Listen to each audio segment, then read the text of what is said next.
ఓం నమ శివాయ. భం భైరవాయ నమ. నమో రాజమాతాంగీదేవి నమ. విధాత టీవీ ప్రేక్షకులందరికీ ఆ రాజశ్యామలాదేవి కాళభైరవుని అనుగ్రహం ఎల్లవేళలా ఉండాలని మనస్ఫూర్తిగా ప్రార్థిస్తూ మీ విశ్వసాయి గురూజీ. ముఖ్యంగా మీకు ఒక మంచి విషయాన్ని తెలియజేస్తున్నాను. ఏమిటంటే ఇదొక సంతోషకరమైన వార్త. మరి మీకు సంతోషమే అనుకుంటాను. మన ఈ స్వర్ణాకర్షణ కాళభైరవ దేవాలయాన్ని నిర్మించి ఒక ఏడాది అయింది. ప్రథమ వార్షికోత్సవం జూన్ 8వ తేదీ సోమవారం జరుగుతుంది. ఈ వార్షికోత్సవం చాలా ఘనంగా చేయాలనేటువంటి ఆలోచన అయితే ఉంది. ఈ వార్షికోత్సవంలో ముఖ్యంగా ఉదయం నుంచి స్ఫటిక శివలింగేశ్వరునికి కాళభైరవునికి అభిషేకాలు జరుగుతాయి. అలాగే ఆ రోజు కాళభైరవ హోమం కూడా జరుగుతుంది.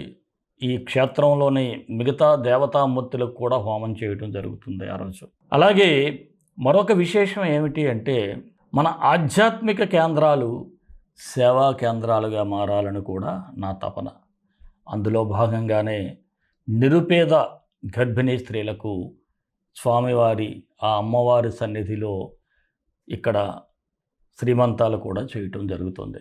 వారందరికీ కూడా మనం చక్కగా రేషన్ ఇవ్వటం అని, కొత్త బట్టలు పెట్టి చక్కగా ఒక ప్రోటీన్ కూడా ఇచ్చి శ్రీమంతాలు చేయాలి అనేటువంటి సంకల్పం. తర్వాత వేద పండితులచే ఆశీర్వచనం. ఇటు వారితో పాటు భక్తులకి అందరికీ కూడా వేద పండితులతో ఆశీర్వచనం ఉంటుంది.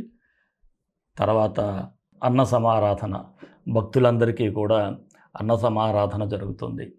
ఇలాంటి విశేషమైనటువంటి కార్యక్రమాన్ని మీ అందరూ కూడా గొప్పగా పాల్గొనాలని మనస్ఫూర్తిగా మీ అందరికీ ఆహ్వానం చేస్తున్నాను. అలాగే ఈ హోమంలో కూడా మీరు ఎవరైనా ప్రత్యక్షంగా రాలేకపోయినా పరోక్షంగానైనా పాల్గొనాలి అనుకునేవారు తప్పకుండా ఈ హోమానికి మీరు ముందుగానే ఈ క్రింద స్క్రోల్ అవుతున్నటువంటి నెంబర్కి వాట్సాప్ మెసేజ్ చేసినట్లయితే తప్పకుండా మీకు వివరాలు తెలియచేయడం జరుగుతుంది. అలాగే ప్రసాదం కూడా మీ ఇంటికి అందించడం కూడా జరుగుతుంది. ఇంతటి అద్భుతమైనటువంటి గొప్ప అవకాశాన్ని ఏ ఒక్కరూ జార విడుచుకోరని మనస్ఫూర్తిగా నేను నమ్ముతున్నాను. అలాగే ఈ నిరుపేద గర్భిణీ స్త్రీలకు చేసే శ్రీమంతాల కోసం మీరు ఏదైనా స్పాన్సర్ చేయొచ్చు. మీరు కూడా మీ వంతు సహకారాన్ని అందించవచ్చు. ఎవరైనా సహకారాన్ని కూడా అందించాలి అనుకుంటే మీరు తప్పకుండా మీరు ఒక వాట్సాప్ మెసేజ్ చేసినట్లయితే మీకు మేము స్పందించడం జరుగుతుంది. మీ వంతుగా ఈ సేవా కార్యక్రమంలో కూడా మీరు కూడా భాగస్వాములు కావచ్చు. అందరూ ఈ కార్యక్రమానికి భక్తులందరూ కూడా మీకు తోచినటువంటి సహాయం విరాళాలుగా అందించి ఈ కార్యక్రమాన్ని అద్భుతంగా అన్నప్రసాద సేవలో కానీ, అలాగే ఈ నిరుపేద గర్భిణీ స్త్రీలకు శ్రీమంతాలు చేయటంలో కానీ, ఈ హోమంలో కానీ పాల్గొనాలి అనే భక్తులందరూ కూడా ఈ వాట్సాప్ నెంబర్కి మెసేజ్ చేయండి. తప్పకుండా మీ అందరికీ కూడా ఈ దివ్యక్షేత్రం నుంచి శుభాశిష్యులు అందించడం జరుగుతుంది. మరి ఎప్పట్లాగే రాశిఫలాల్లోకి వెళ్ళిపోదాం. వెళ్ళే ముందు ఒక చిన్న మాట, అది నా రిక్వెస్ట్. మన వీడియోలను దయచేసి లైక్ చేయండి. అలాగే 10 మందికి షేర్ చేయండి. షేర్ చేయడం ద్వారా మన యొక్క విశేషాలు తెలుస్తాయి. అలాగే రాశిఫలాలు కూడా 10 మందికి మీరు తెలిపిన వారు అవుతారు. అదొక పుణ్యకార్యంగా మారుతుంది. ఎవరైనా మన ఛానల్ సబ్స్క్రైబ్ చేసుకోకపోతే సబ్స్క్రైబ్ చేసుకోండి. రాశిఫలాల్లోకి వెళ్ళిపోదాం. కర్కాటక రాశి జూన్ 1 నుంచి 15 వరకు ఈ రాశి వారికి ఎలా ఉంటుంది? 2వ తేదీ నుంచి గురుడు మీ రాశిలోకి జన్మంలోకి వస్తున్నాడు. కాస్త మిశ్రమ ఫలితాలు అయితే కనిపిస్తూ ఉన్నాయి.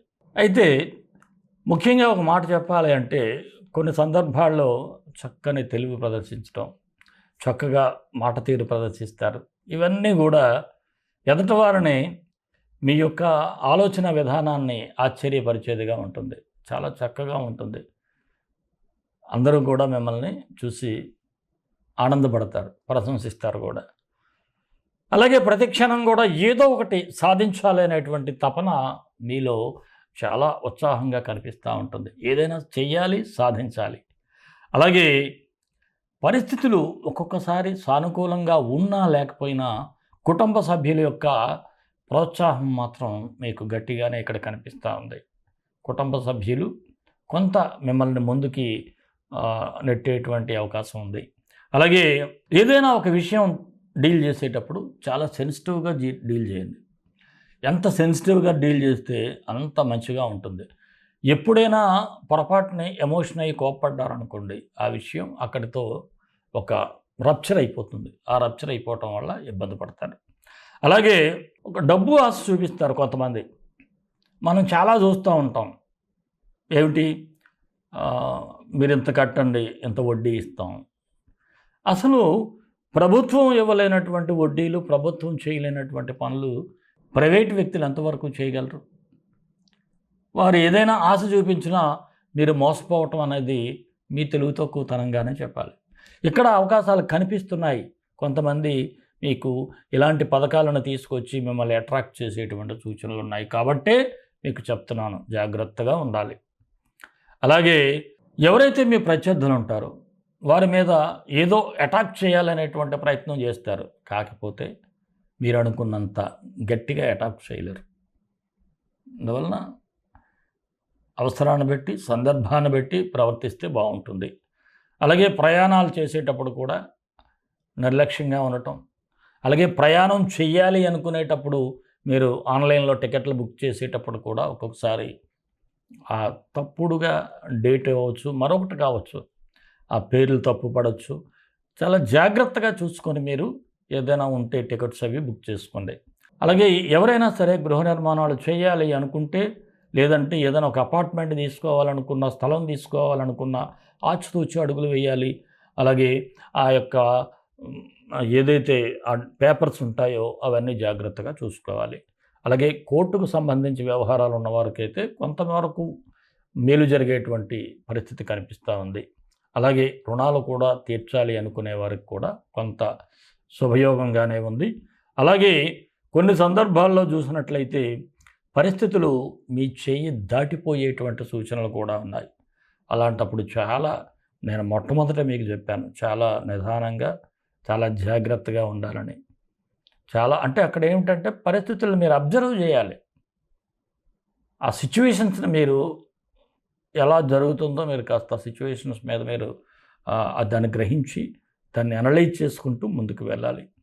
అలాగే నిరుద్యోగులు, ఉద్యోగం కోసం ప్రయత్నాలు చేసేవారు మాత్రం ఆషామాషిగా కాదు, చాలా గట్టి ప్రయత్నాలు చేయాలి. ఇక రాజకీయ నాయకులైతే అన్ని అనుకూల పరిస్థితులు మీకు సవ్యంగానే ఉన్నాయి. ప్రజాదరణ కూడా బాగా పెంచుకునేటువంటి సూచనలు ఉన్నాయి. అధిష్టాన వర్గంలో కూడా మీ పేరు ప్రఖ్యాతులు బాగుంటాయి. ఇక ఉద్యోగస్తులు పర్వాలేదు, సాధారణంగా ఉంది. కొన్ని మార్పులు కూడా సంభవించేటువంటి సూచనలు ఉన్నాయి. ఇటు ప్రైవేటు ఉద్యోగస్తులు కూడా వారు ఉద్యోగం మారడానికి కూడా ఛాన్సెస్ అయితే ఎక్కువగా ఉన్నాయి.